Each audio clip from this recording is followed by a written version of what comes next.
Estamos online com mais um episódio de Lilás está online. Afinal, esse é um podcast que fala sobre digital, em vários vieses, com várias visões, e hoje a gente vai falar de arte. Antes da gente começar a falar sobre isso, é aquele recadinho de sempre. Se inscreve no canal do YouTube, avalia esse episódio através das plataformas de áudio com as suas 5 estrelas.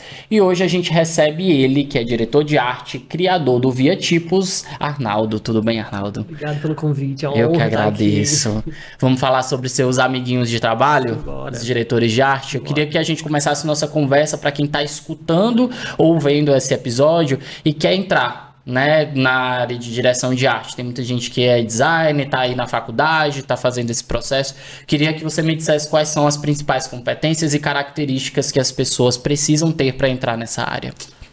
Então, eu acho que é um dos pontos mais importantes para essa área, e não só para a direção de arte em si, mas no design completo, eu acho que é repertório, certo? Então, assim, um profissional consumir conteúdo, entender a multidisciplinaridade de conteúdos, não só focado em design, eu acho que é muito importante porque com isso ele consegue aplicar todo esse repertório cultural nas peças, enfim, tudo que você for fazer, certo? Então, eu acho que é muito importante ter sede por aprender, ter sede por consumir profissionais que sejam referências. Então, assim, é muito interessante estar ali com um network ativo nas redes sociais, principalmente.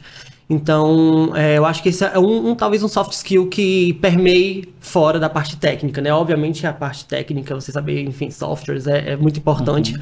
Mas eu acho que independente dessa parte de você entender a usabilidade de programas, eu acho que você consumir conteúdos é muito importante para conseguir ter, até mesmo para conseguir se manter vivo, né? Que muita coisa atualizada direto, então assim, você tem que estar realmente sempre ativo ali e sabendo o que está no radar, o que está em trends e tudo, sabe? Repertório é uma coisa também para a área de criação de conteúdo, também para redator, né? Eu acho que todo profissional de marketing precisa dessa história do repertório. Eu queria que tu falasse um pouco sobre o repertório que foge dessa esfera da direção de arte, né? Porque a gente falou aí a respeito de network com profissionais e seguir algumas redes sociais de pessoas que já estão no mercado e tudo mais.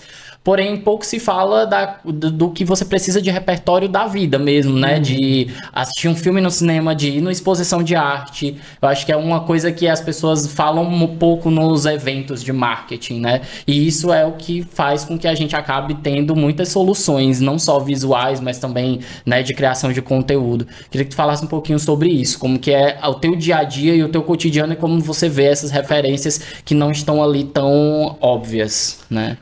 Hoje em dia, eu comecei minha carreira em agência, mas hoje eu trabalho exclusivamente no marketing de uma empresa, então assim, eu sinto que é tudo muito mais focado, então assim, é muito mais fácil, assim, no caso, nessa comparação, você pegar o seu repertório e aplicar dentro de um cenário específico, certo? Então, eu acho que todas essas nuances, justamente de que você citou, de você estar consumindo cultura, você estar consumindo algum tipo de evento, enfim, todos esses pontos, eles conseguem, tem essa questão de você conseguir aplicar isso de uma forma assertiva dentro do seu dia a dia. Eu acho que antigamente era muito mais fácil, muito mais, na verdade, necessário ter esse ponto de você saber de tudo, você ter entender, fazer bem tudo, porque senão você era um profissional meio boca, não tava. Mas eu acho que hoje você conseguindo focar, você sabendo a sua área, você sabendo que você é bom, você consegue justamente pegar esses repertórios e tudo e filtrar para o que você precisa utilizar, sabe? Então, você entender o que você quer como profissional, óbvio que quem está entrando no mercado de trabalho ainda vai ver as cartas à mesa, enfim, ter todos os cenários ali, mas eu acho que é importante você saber o que você quer para o futuro, para entender o que é que vai moldar suas ações hoje em dia e como você vai, enfim, pilotando esse cenário aí da tua carreira. Da sua carreira. A gente falou de futuro, vamos voltar só um pouquinho para o passado, e eu queria que tu me falasse um pouquinho a respeito de como você chegou, né, no mercado, o que você via, né? Porque o que acontece? o mercado, principalmente para a direção de arte, ele sempre foi bem complicado, porque existe a direção de arte, existe o que ela é, existe como os profissionais enxergam, porque cada profissional tem a sua visão específica a respeito do seu trabalho, e ao mesmo tempo tem como o cliente final enxerga isso, né? Como as marcas enxergam isso. Então, é muita guerra de visões ali, porque enquanto a marca, pelo menos há alguns anos atrás, tinha uma visão de que a identidade visual, por exemplo, era uma coisa que o sobrinho poderia fazer, né? Tinha alguns profissionais que têm aquela coisa do ego de, eu trabalho com direção de arte, mas eu não quero interferências no meu trabalho, mesmo que elas sejam necessárias. Então, é muita gente para um setor só enxergando essa área e opinando sobre essa área. Então, eu queria que tu fizesse um paralelo de como você chegou, o que que você viu, né, dentro dessa área de direção de arte, e o que que você consegue enxergar agora, quais são as principais evoluções e as principais questões que foram respondidas com o tempo. Sim, sim. É muito curioso porque na faculdade, eu sou formado em design gráfico, a gente aprende meio que eles jogam pra gente todo o mercado. Olha, você tem todos esses caminhos aqui que você pode seguir. E aí ali você vai meio que entendendo isso. E eu saí da faculdade, na minha cabeça, muito tipo, eu quero trabalhar no escritório de design, fazendo identidade visual para marcas, enfim, todo isso que é o que me brilha muito os olhos até hoje, ainda é uma área que me brilha muito os olhos. Só que aí quando eu saí, eu vi que era um mercado muito escasso, então assim, eu me vi, meio que o digital me abraçou. Então eu me vi dentro de agências, naquela época, em 2016, até as próprias redes sociais e o marketing digital era muito ainda embrionário, né? Tipo, eu lembro que a principal rede social que a gente trabalhava era o Facebook. Eu lembro que eu tinha um dos 20% de texto do Facebook, que era um terror, que você tinha que deixar, não podia deixar textos grandes, então assim, era algo que foi quase que um evento canônico, que eu já entrei na área tendo esses desafios, então eu fui meio que ali dançando conforme a música, deixando navegar assim nesse ponto. E hoje, né, a gente vê o tanto de ferramenta que tem, o tanto de rede social que tem, nas redes sociais, o tanto de ferramentas que tem dentro delas. É um mercado gigantescamente diferente e maior. E eu acho que essa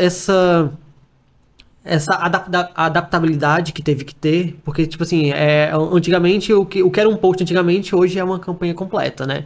Então, eu acho que hoje tem que ter muito mais esse ponto mesmo de você saber como lidar com essas questões, essas ferramentas, você está ligado em tudo que está acontecendo. E eu acho que é interessante justamente essa coisa do digital ser muito rápido, muito diário quase. Então, assim, você está ali realmente vivendo o dia a dia, sabe? Entendi. Sobre a questão de uso de inteligência artificial, eu acho que é uma coisa que está sendo muito debatida dentro da tua área de atuação, né? Se fala muito sobre artes que são feitas pela inteligência artificial e que também, né, não são algumas que não são feitas 100%, mas que existe ali o uso da inteligência artificial para poder melhorar os projetos, para poder melhorar, né, a entrega. Como que você enxerga isso? Nesse momento, e como que tu vê isso no futuro? Então, isso eu acho que eu fico meio que numa encruzilhada, porque assim, eu sou diretor de arte e sou artista. Então, e são dois pontos que vão para dois lados diferentes, porque a inteligência artificial, ao mesmo tempo que ela vem na parte da direção de arte, no design, de marketing, com ferramentas muito produtivas, que enfim, realmente facilitam muito e até mesmo aumenta a produtividade do profissional. Como artista, ela vem com aquele ponto de que ela é treinada com insumos que artistas colocam nas redes sociais. E muitas vezes, assim, algumas vezes elas são pegas sem, digamos, consentimento, alguma coisa assim. Elas realmente leem o que está na rede social, que o artista colocou lá por conta própria, e elas são treinadas com relação a isso. Então, assim, a gente tem as inteligências artificiais, tanto de textos, de imagens, enfim. Eu, como diretor de arte e usuário ativo e diário do Photoshop, Illustrator, o pacote Adobe em si, percebo um avanço muito grande e muito bom nas ferramentas. Então, assim, hoje em dia, basicamente não tem um dia que eu não use inteligência artificial quando eu estou fazendo alguma peça. Porque, enfim, tem agora preenchimento de fotos, ampliação, qualidade, e isso é muito bom, porque, enfim, essas ferramentas ajudam muito, mas eu vejo que como se as cartas não tivessem todas na mesa ainda, sabe? Tá tudo avançando muito rápido e as pessoas não estão tendo tempo de digerir o que é inteligência artificial, qual o limite, até onde ela vai, até onde ela pode ir.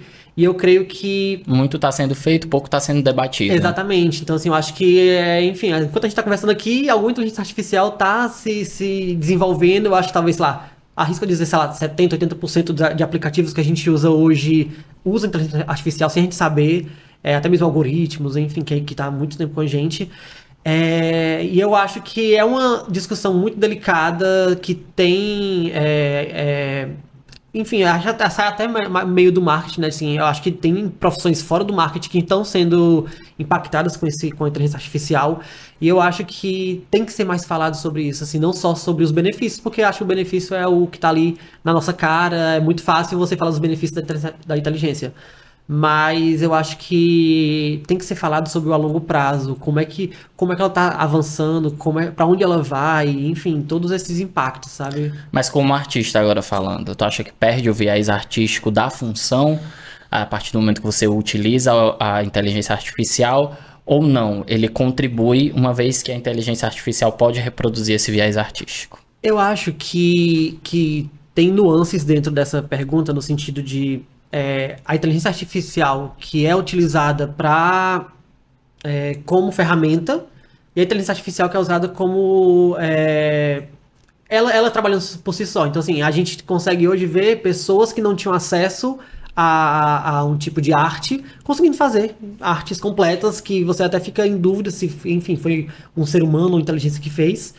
Mas eu, do meu lado artista falando... eu acho que é uma freada, dá uma freada, sabe? Assim, eu olho mais pro viés e, tipo, é muito fácil replicar o traço de um artista. Teve até uma trend viral ano passado do lance de você fazer post da Pixar e tal. Tipo assim, é um traço que alguém criou e a inteligência artificial tá replicando. Então, assim, e você vê muita marca grande fazendo, ou seja, a pessoa que criou aquele traço, que fazia aquela arte, não tava mais fazendo porque não precisava mais. Então, assim, aquele profissional, ou ele se rebola ali pra melhorar o traço dele, enfim, fazer uma coisa inventiva, ou ele vai ser substituído porque, enfim, a inteligência já leu ele e já sabe como ele faz. Então, eu acho que como artista, eu ainda tô no lado do tipo assim, gente, vamos com calma, vamos entender isso aqui melhor, vamos entender isso como ferramenta. Mas é complicado falar isso para o grande público, né? Porque, enfim, pô, eu não tenho skills para arte. O celular me dá um clique aqui, eu digo o que eu quero, o celular faz.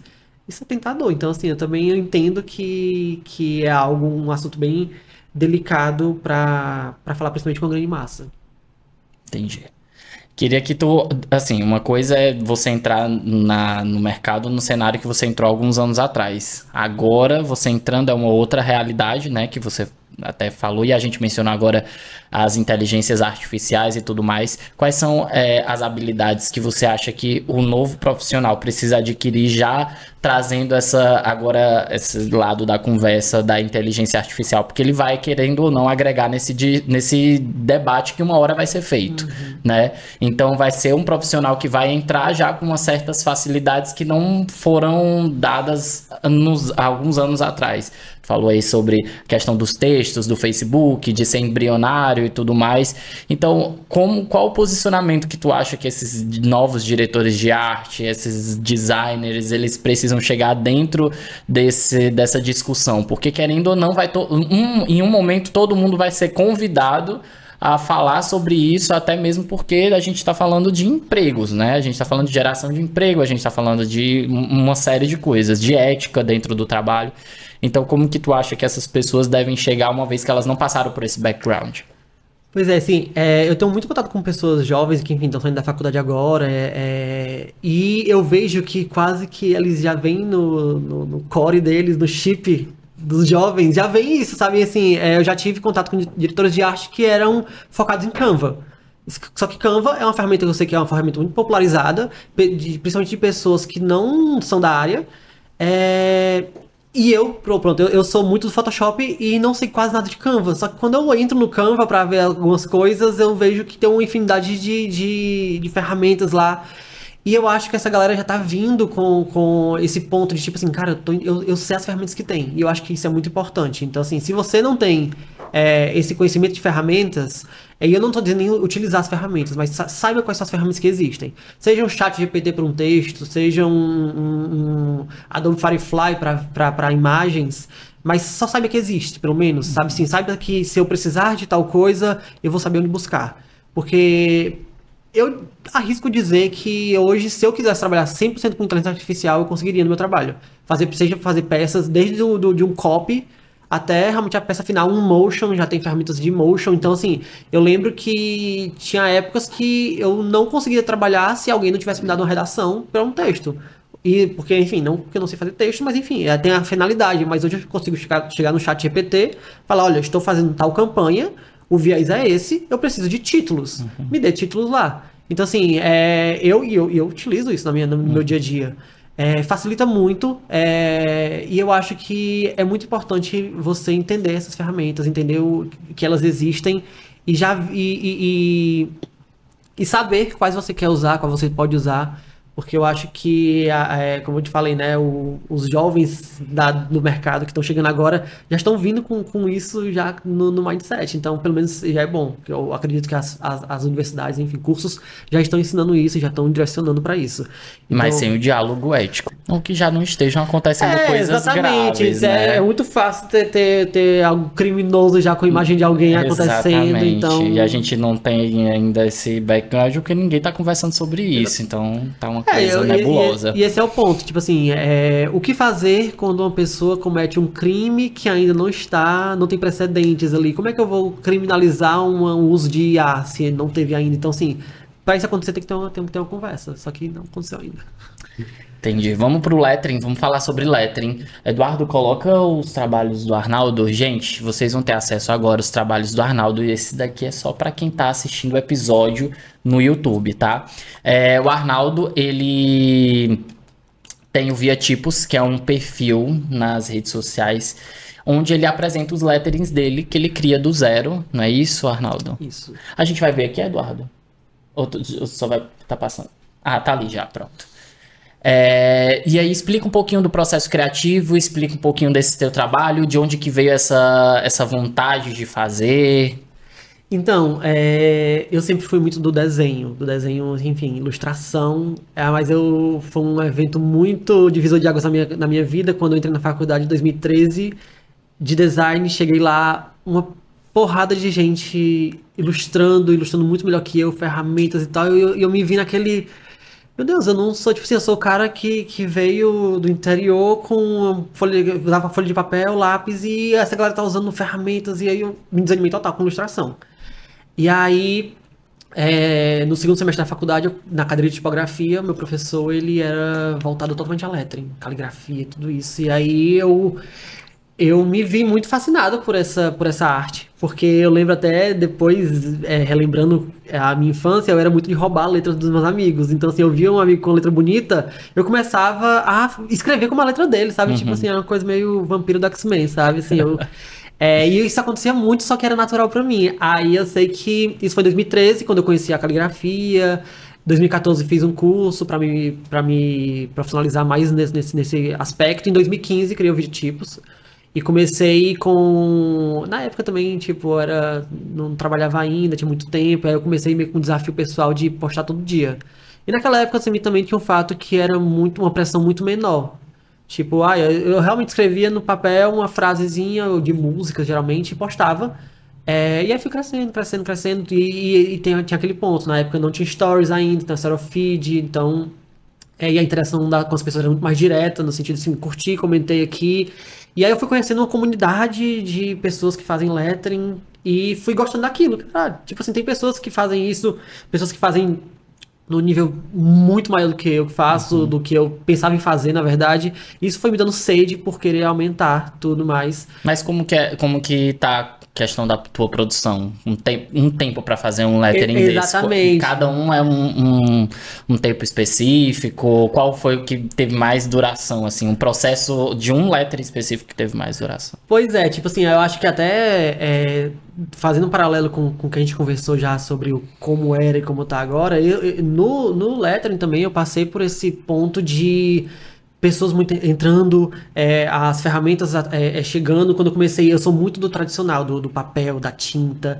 E nesse meio tempo, 2015 pra cá, chegou o iPad na vida. Então, assim, o iPad popularizou muito o lettering. Então, assim, pessoas que não tinham até mesmo skills, conseguiam fazer coisas ali com o iPad, e o digital veio muito forte nesse tempo, e eu muito seguro do tradicional ainda. Acho que, sei lá, 90% das artes que tá no Viatipo são tradicionais, aí obviamente tem a pós-produção, mas eu sempre fui muito disso. Então, assim, eu sempre fui de ter a minha mesinha com a minha luz ali, trabalhando, e isso, querendo ou não, entre o digital e o tradicional, o digital ele é muito mais rápido. Então, assim, as minhas peças geralmente duravam muito o processo. E aí, nesse tempo, assim, hoje em dia eu tô mais off, mas quero voltar mais ativamente no digital agora, porque realmente não tem como fugir. Só que nesse tempo eu tive também esse meio que dilema ético, no sentido de por que eu tô fazendo isso? O algoritmo das redes sociais, né? Começaram teve aquela montanha russa que entrega uma coisa, não entrega outra, entrega mais vídeo, entrega mais foto. Então teve esse dilema ético que também deu uma desanimada em mim. E agora eu tô tentando voltar mais pra esse ponto, sabe? Tipo assim, eu lembro que tem umas peças que, tipo, eu aproveito mais o processo, estou ali, eu e ela, não tô pensando Mais médio de tempo. Eu acho que eu já durei uma semana fazendo a peça. Acho que a peça mais longa que eu fiz foi justamente eu fiz um lettering na lateral do meu guarda-roupa. Mas ela durou uma semana, não porque porque é demorado, mas porque eu tava justamente aproveitando esse processo, sabe? Entendi. Assim, geralmente assim, acho que 80% das peças que tá lá, eu faço num dia mesmo. No mesmo dia eu começo, termino, finalizo e já posto. Então, assim, não demora tanto nesse sentido. Mas eu gosto quando a peça demora, porque eu acho que eu crio também uma conexão maior com ela, crio uma conexão com o processo, entendo por que eu tô fazendo aquilo. E assim, todas as peças que eu faço, elas têm um porquê.